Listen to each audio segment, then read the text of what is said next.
What's up everyone? Welcome to my vlog. And karon mag-isgot tabahin sa pinakabag o pinakamayong sapatos, ang Saucony Triumph 22. Kung ikaw usa ka runner o ganahan ka mag-jog or for training nimo, so good for daily run ni siya. So ang price karon ani is 9,995. So abrihan na nato. So pag-abri mao niyang sulod.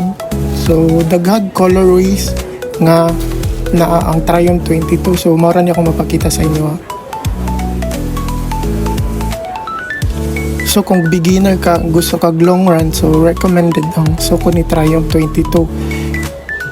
Nganong na-recommend ni for long run kits because power run plus cushioning. So magpabilin nga soft o responsive ang imong mga tiil, labi na kung mag long run ka, and cushioning nga ginahatag ni ini naghatag og perfect balance sa support og flexibility.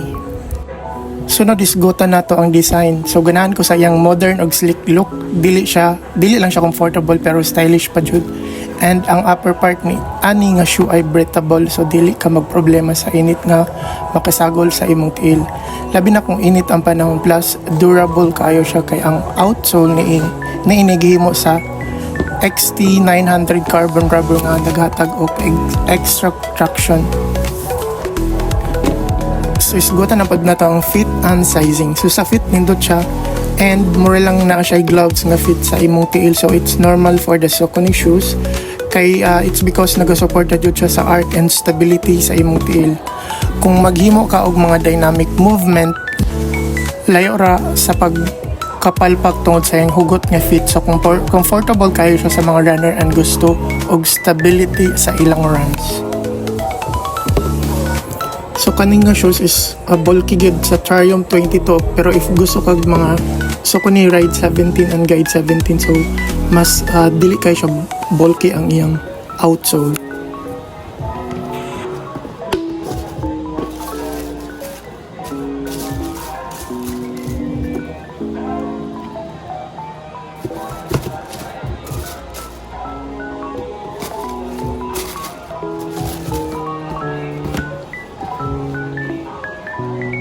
So diri nga side magtangaan gyud no. Syempre, jabar na gid ni.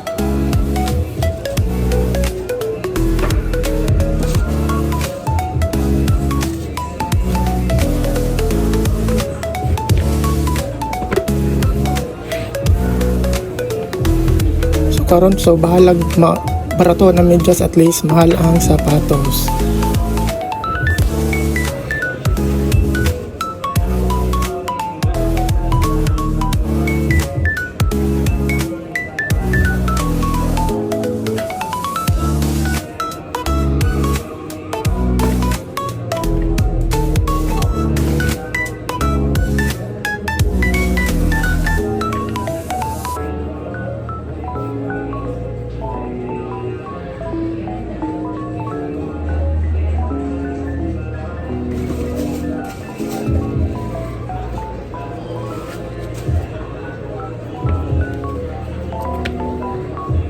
The Saucony Triumph 22 weigh approximately 0.29 kg or 290 grams for a single shoe in men's size 9 US.